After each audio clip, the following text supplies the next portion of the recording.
नमस्कार, मैं हूं आपके साथ शगुफ्ता साहिल देव। आप देख रहे हैं जीएनटी स्पेशल। जीएनटी स्पेशल में आज बात जगन्नाथ धाम के रहस्य की। ओडिशा के पुरी में भगवान जगन्नाथ का धाम धरती का बैकुंठ कहलाता है। जगन्नाथ धाम अपने चमत्कारों और गुप्त रहस्यों के लिए दुनिया भर में विख्यात है, जहां ध्वज हवा की विपरीत दिशा में लहराता है और शिखर की छाया जमीन पर नहीं पड़ती। ऐसा ही एक रहस्य है बनक लगी अनुष्ठान। जी हां, 5 मार्च की शाम यानी कल जगन्नाथ धाम में ये गुप्त अनुष्ठान किया गया। इसके लिए मंदिर को 4 घंटों के लिए बंद कर दिया गया और भक्तों का प्रवेश पूर्ण तरह से यहां पर वर्जित किया गया। जगन्नाथ धाम में सदियों से हर साल ये अनुष्ठान इतनी ही गोपनीयता के साथ निभाया जाता है। आखिर क्या है ये अनुष्ठान? उन 4 घंटों के दौरान जगन्नाथ धाम में आखिर क्या हुआ था और क्यों? चलिए आपको दिखाते हैं।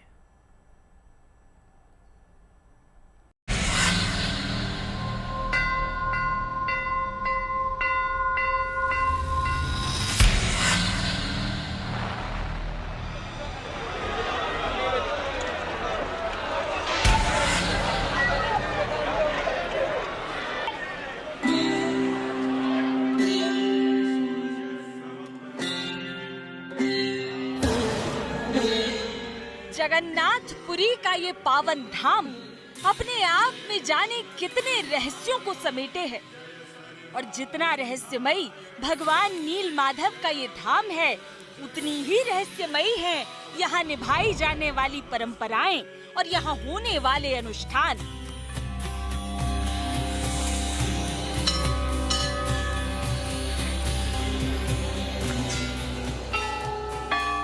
ऐसे दिव्य और गोपनीय अनुष्ठान और परंपराएं जो दुनिया के किसी और देव स्थान में देखने और सुनने को नहीं मिलते, और मिलेंगे भी कैसे, क्योंकि चाहे वो हर 12 से 19 साल के अंतराल पर भगवान की मूर्तियां बदलने की परंपरा हो या फिर भगवान जगन्नाथ का नव कलेवर।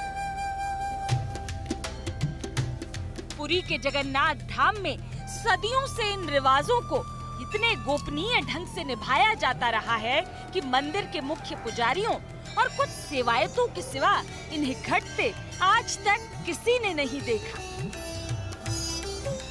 जगन्नाथ धाम में 5 मार्च यानी चैत्र कृष्ण पक्ष की द्वितीया तिथि को एक ऐसा ही अनुष्ठान किया गया। इस अनुष्ठान को बनकलगी अनुष्ठान कहा जाता है। 5 मार्च की शाम बनकलगी अनुष्ठान के लिए शाम 6 से रात 10 बजे तक पूरे 4 घंटों के लिए धाम के कपाट बंद कर दिए गए।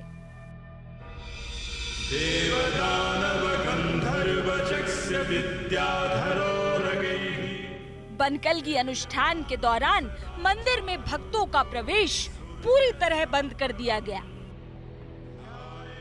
और फिर बेहद गोपनीय ढंग से इस अनुष्ठान को संपन्न किया गया।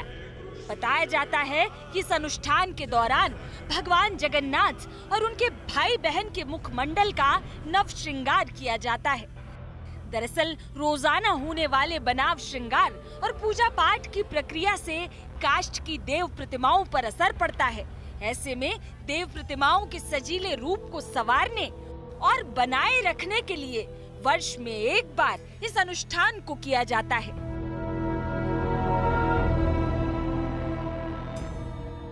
जगन्नाथ जी का जो मूर्ति है वो कौन सा धातु का नहीं है, लकड़ी का है। इसीलिए हर समय उसे ऐसे ही साझा रखना पड़ता है जो हर समय ठीक रहेगा। लकड़ी को ठीक रखने के लिए, और वो जो रंग लगता है हर समय, जगन्नाथ जी का काला टीका हो, आँख हो, नाक हो, कान हो, जो चित्र होता है वो सब धीरे धीरे नहाने के टाइम में वो चला जाता है, धो जाता है सब। इसीलिए उसको फिर से नया बनाने के लिए बनक लागी करते हैं।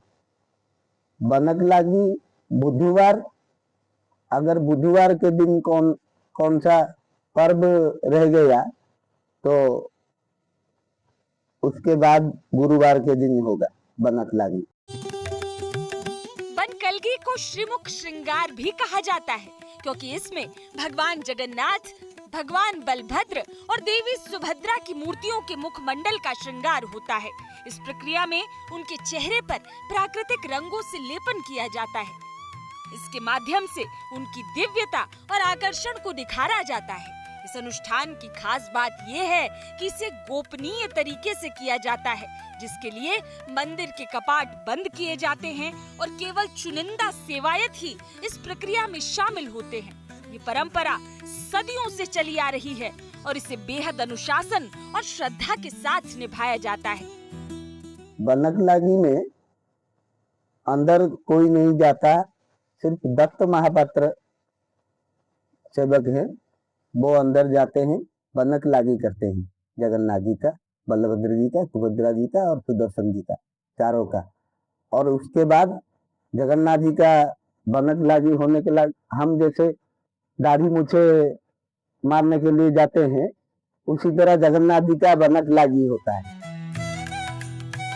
बनकलगी को मंदिर की रहस्यमय और पारंपरिक रस्मों में से एक माना जाता है। भक्तों के बीच इस अनुष्ठान को लेकर गहरी आस्था और जिज्ञासा बनी रहती है।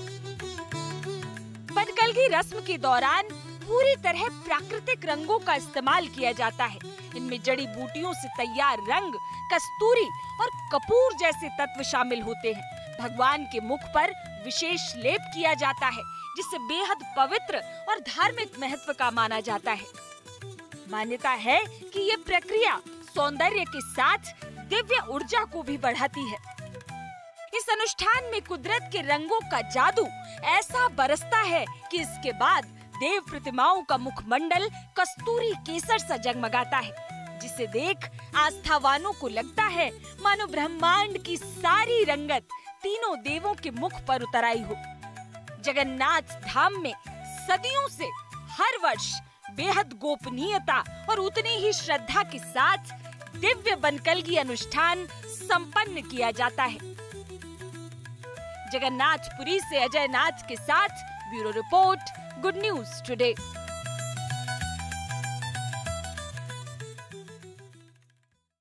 देखिए, भगवान जगन्नाथ का ये पावन धाम अपने आप में अनोखा है। जगन्नाथ धाम से जुड़े ऐसे कई रहस्य हैं जिन्हें आज तक कोई जान नहीं पाया। ये दुनिया का अकेला मंदिर है जहां अधूरी मूर्तियां स्थापित हैं, जिन्हें बेहद गुप्त तरीके से हर 12 से 15 साल बाद बदला जाता है। मान्यता है कि मंदिर के खजाने की रक्षा नाग करते हैं, तो वहीं जगन्नाथ मंदिर की महारसोई और यहाँ पकने वाला प्रसाद भी दुनिया के लिए किसी रहस्य से कम नहीं है। भारत के पूर्व में बंगाल की खाड़ी के छोर पर बसी पवित्र नगरी पुरी, जहां विराजते हैं सारे जगत के नाथ भगवान जगन्नाथ। कभी उत्कल प्रदेश के नाम की पहचान रखने वाले उड़ीसा की पुरी नगरी सनातन धर्म की प्राचीन और पवित्र 7 नगरियों में से एक मानी जाती है। भगवान जगन्नाथ की मौजूदगी के चलते पुरी को बद्रीनाथ, द्वारका और रामेश्वरम के साथ भगवान विष्णु के 4 धामों में से एक का स्थान प्राप्त है।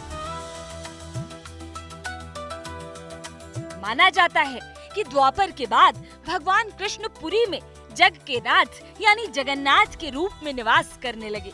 यहाँ भगवान जगन्नाथ बड़े भाई बलभद्र और बहन सुभद्रा के साथ विराजते हैं। मान्यता है कि भगवान विष्णु जब चारों धामों पर बसे अपने निवास स्थानों की यात्रा पर जाते हैं, तो हिमालय की ऊंची चोटियों पर बने अपने धाम बद्रीनाथ में स्नान करते हैं, पश्चिम में गुजरात के द्वारका में वस्त्र पहनते हैं, पुरी में भोजन करते हैं और दक्षिण में रामेश्वरम में विश्राम करते हैं। श्री जगन्नाथ की मौजूदगी के चलते पुराणों में पुरी को धरती का वैकुंठ कहा गया है।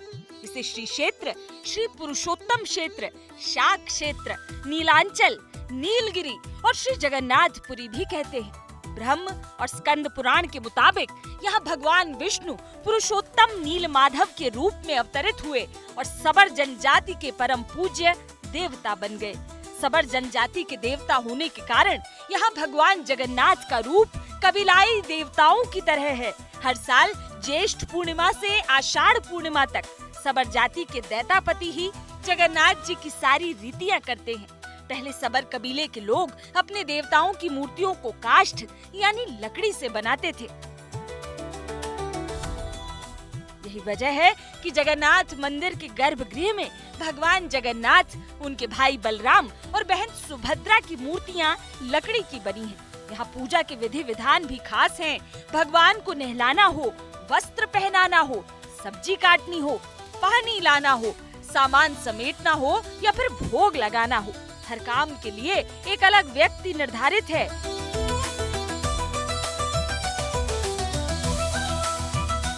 सुबह भगवान उठने के बाद दंत मंजन करते हैं, उन्हें लकड़ी और कपूर दिया जाता है। फिर वे बिंब स्नान करते हैं, यानी 7 हाथ की दूरी से शीशे में अपना बिंब देखते हैं। वह शीशा सूर्य का प्रतीक होता है और मंत्रों से सिक्त करके स्थापित किया जाता है। मंगला आरती होता है जब दरवाजा खुलता है। मंगला आरती के बाद अवकाश नीति होता है जब वो नहाते हैं। अवकाश के बाद गोपाल वल्लभ होता है। गोपाल वल्लभ नाश्ता करते हैं। उसके बाद सकाल धूप होता है जो लंच होता है। उसके बाद पहला भोग मंडप होता है। भोग मंडप में जो भोग होता है सब लोगों के लिए होता है जो महाप्रसाद खाते हैं। फिर दोबारा सेकंड धूप होता है। फिर दोपहर का धूप होता है। फिर भोग मंडप होता है। फिर संध्या धूप होता है। उससे पहले संध्या आरती होता है और ध्वजा भी लगता है रोज़ शाम को 5 साढ़े 5 बजे। उसके बाद रात को संध्या धूप होता है और लास्ट भोग मंडप होता है। इसके बाद बड़ा सिंगार भेष होता है और फिर शयन को जाते हैं। स्नान के बाद भगवान का श्रृंगार होता है, भोग लगता है, साल धूप पूजा होती है। इसके बाद दोबारा श्रृंगार किया जाता है। यही प्रक्रिया दोपहर और शाम को भी दोहराई जाती है। शाम में भोग लगने के बाद भगवान सोने के लिए जाते हैं। इसके लिए पलंग लगाया जाता है, गद्दा डाला जाता है, उनके लिए पान, पानी और नारियल रखा जाता है। इस पूरे काम के लिए 119 लोग लगते हैं। जगन्नाथ मंदिर में भगवान की काष्ठ मूर्ति से जुड़ी एक और कहानी का संदर्भ पौराणिक ग्रंथों में मिलता है। इस कहानी के मुताबिक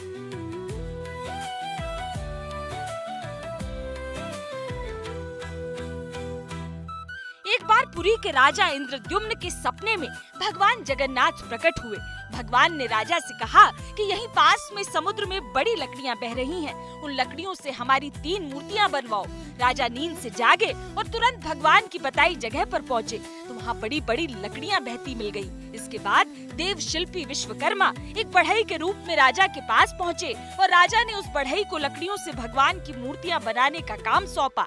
लेकिन काम शुरू करने से पहले बढ़ई ने शर्त रखी थी कि जब तक मूर्तियां पूरी नहीं बन जाती तब तक कोई भी मेरे कमरे में नहीं आएगा। राजा ने उस बढ़ई की बात मान ली और बढ़ई ने एक कमरे में मूर्तियां बनाने का काम शुरू कर दिया। बहुत दिनों तक जब बढ़ई ने कमरे का दरवाजा नहीं खोला तो एक दिन महारानी ने कमरे के अंदर झांकने की कोशिश की। ऐसा होते ही बढ़ई ने तुरंत दरवाजा खोला और कहा कि आपने मेरी शर्त तोड़ दी है, मूर्तियां अब तक अधूरी हैं, लेकिन अब मैं ये काम पूरा नहीं कर सकता।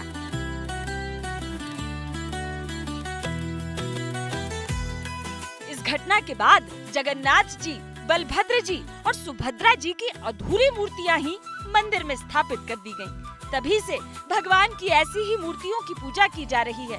लेकिन भगवान की इन मूर्तियों को 15 साल में एक बार बदलने की परंपरा भी है। जब मंदिर में मूर्तियां बदली जाती हैं, शहर की बिजली काट दी जाती है। जिस पुजारी को मूर्तियां बदलने की जिम्मेदारी मिलती है, उसकी आंखों पर पट्टी बांध दी जाती है। जगन्नाथपुरी मंदिर के रहस्यों में सबसे बड़ा आश्चर्य वो ब्रह्म पदार्थ है जिसे पुरानी मूर्तियों में से नई मूर्ति में स्थापित किया जाता है। मान्यता है कि इस ब्रह्म पदार्थ को आज तक किसी ने नहीं देखा है। मान्यता है कि ये भगवान का दिल है जो द्वापर युग से आज तक धड़क रहा है। मूर्ति बदलने वाले आज भी भगवान की धड़कनों को महसूस करते हैं। जाहिर है ये कुछ ऐसी परंपराएं हैं जो जगन्नाथ मंदिर को लाखों लाख मंदिरों से अलग बनाती हैं। जितना खास जगन्नाथ मंदिर है उतनी ही खास यहाँ की रसोई है। हर जगह प्रसाद मिलता है, यहाँ जगन्नाथपुरी में महाप्रसाद मिलता है। तो ये महाप्रसाद ये हांडी के ऊपर हांडी रहता है, हांडी के ऊपर हांडी रहता है। पहला ऊपर वाला हांडी होता है, तो ये एक चमत्कार है अपने आप। यहाँ रोज भगवान के लिए 56 तरह के प्रसाद बनते हैं। इसमें नारियल के लड्डू, मावे के लड्डू, दही चावल, अलग अलग तरह का पेठा, मालपुआ, दाल भात, कई प्रकार की सब्जियाँ, खीर, खिचड़ी जैसी चीजें शामिल होती हैं। प्रसाद बनाने के लिए कुएं का पानी का इस्तेमाल होता है, जिसे सोने के घड़े से निकाला जाता है। आपको जानकर हैरानी होगी कि प्रसाद की ये चीजें 742 अलग अलग चूल्हों पर एक साथ बनती हैं। इसके लिए एक के ऊपर एक 8 हांडियां चढ़ाई जाती हैं। सबसे पहले ऊपर वाली हांडी का खाना पकता है, उसे उतारा जाता है, फिर नीचे वाली का पकता है। इस तरह 8 हांडियों से खाना उतारा जाता है। यही प्रक्रिया सभी 742 चूल्हों के लिए अपनाई जाती है। प्रसाद बनाने के लिए करीब 1500 लोग लगते हैं। प्रसाद है ये विश्व प्रसिद्ध है। ये वर्ल्ड का सबसे बड़ा रेस्टोरेंट है। यहाँ जितने भी लोग आएंगे वो खा के ही जाएंगे, बिना खाली पेट कोई नहीं जाता है। ये यहाँ का महिमा ऐसा है। और यहाँ ब्राह्मण और चंडाल एक संग बैठ के खाना महाप्रसाद सेवन करते। भगवान जगन्नाथ के वर्तमान मंदिर का स्वरूप 7वीं शताब्दी का बताया जाता है। सदियों से इस दिव्य मंदिर का अपना एक कठिन अनुशासन है, परंपराएं हैं और उससे बढ़कर ऐसे तमाम रहस्य हैं जो दुनिया के लिए सदा से कौतूहल का विषय रहे हैं। लेकिन दुनिया भर के भक्त पूरी आस्था के साथ मंदिर से जुड़ी परंपराओं और रहस्यों का सम्मान करते आ रहे हैं। Bureau report, good news today. देखिए, जगन्नाथ धाम के तमाम रहस्यों से परे दुनिया भर में ये मंदिर सबसे ज्यादा प्रसिद्ध है अपने भव्य रथ यात्रा के लिए। हर साल जब भगवान जगन्नाथ, बहन सुभद्रा और भाई बलभद्र के साथ भक्तों को दर्शन देने पधारते हैं, पूरी दुनिया में आपको बता दें इस तरह का उत्साह देखने को मिलता है। चारों तरफ आस्था का जनसमुद्र उमड़ आता है। आइए आपको दिखाते हैं जगन्नाथपुरी में हर साल कैसे निभाई जाती है ये महान परंपरा और क्या है इसके पीछे की कहानी।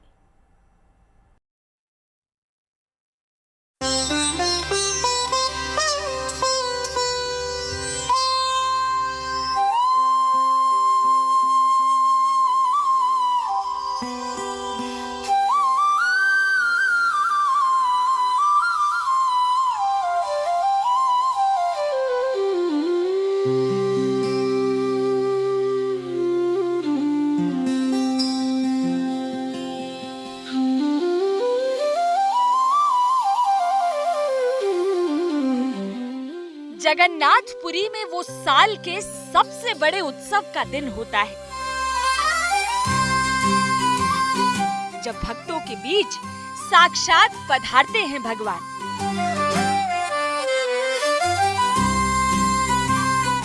जगत के पालनहार श्री हरि अपने भाई और बहन के साथ भ्रमण पर निकलते हैं। रथ यात्रा के साथ ही भगवान जगन्नाथ की नगरी आस्था के उत्सव में मगन हो जाती है। जिन नाथ की चौखट पर सारा जगत शीश झुकाने आता है, वही नाथ अपने घर दर से निकलकर जगत और जगत वालों के बीच पहुंचते हैं।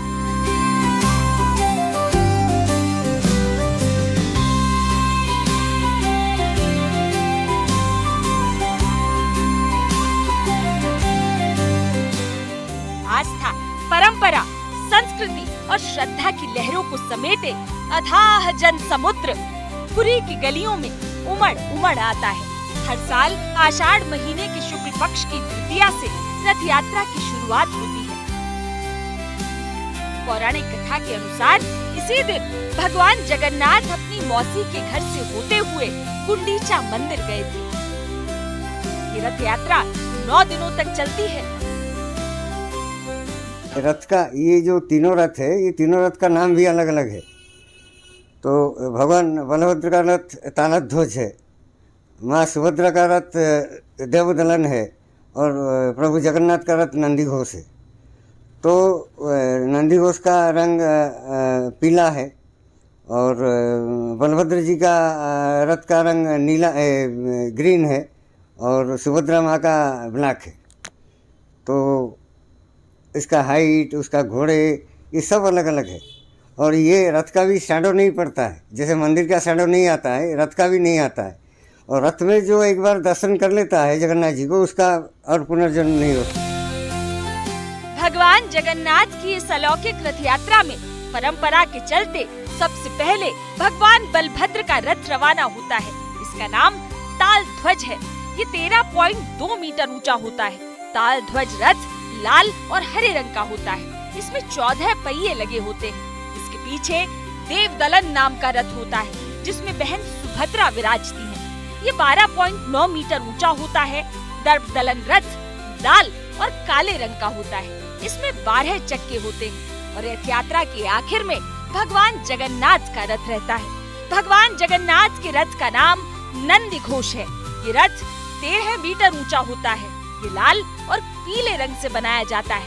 नंदी घोष रथ में 16 पहिए होते हैं। इसे बनाने में लकड़ी के 832 टुकड़े और सजाने में लगभग 1100 मीटर कपड़ा लगता है। भक्ति का भाव और भक्तों का उल्लास पूरी रथ यात्रा की आत्मा है। पुराणों में रथ यात्रा के फल को 100 यज्ञों के बराबर बताया गया है। यही वजह है कि जब पुरी के पवित्र मार्गों से रथ यात्रा निकलती है तो भक्त और भगवान एकाकार नजर आते हैं। भक्ति की डोर से बंधे भक्त जगन्नाथपुरी की सड़कों पर भगवान के रथ के चारों ओर आस्था का उत्सव मनाते हैं। Bureau report, good news today.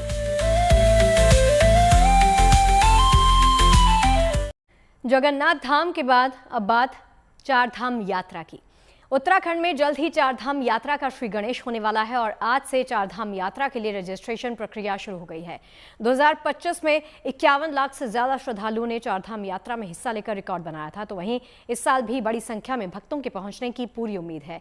ऐसे में अगर आप चार धाम यात्रा पर जाने की योजना बना रहे हैं तो आपको इसके लिए रजिस्ट्रेशन करना होगा। ऑफलाइन या ऑनलाइन दोनों तरह से रजिस्ट्रेशन किया जा सकता है। आज जीएनटी पर हम आपको बताएंगे कि आप चार धाम यात्रा के लिए ऑनलाइन रजिस्ट्रेशन कैसे कर सकते हैं।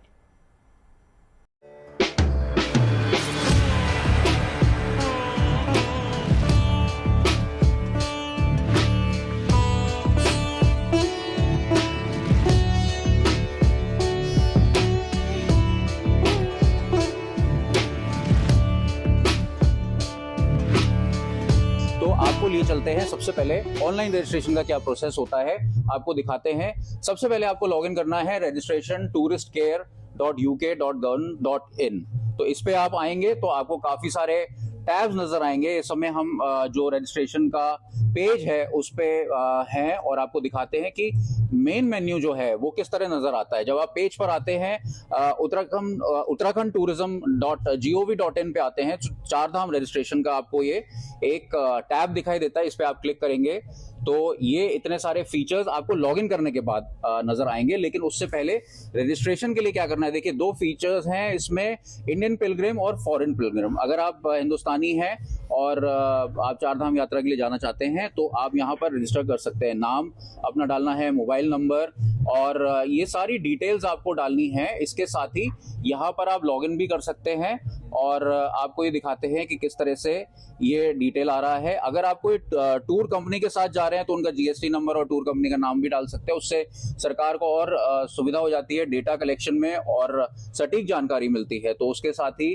आपको दिखाना चाहेंगे कि किस तरह से जब आप यहाँ पर लॉगिन कर लेते हैं तो उसके बाद किस तरह से फीचर्स यहाँ पर आते हैं। अब आपको रजिस्ट्रेशन फॉर टूर करना है तो सबसे पहले हम आपको बता दें कि चार धाम यात्रा का जो रजिस्ट्रेशन प्लेटफॉर्म है वो किस तरह से नजर आता है। पूरा डैशबोर्ड आपके सामने आ गया है और इसमें टूर स्टार्ट और एंड डेट दिखाई दे रहा है।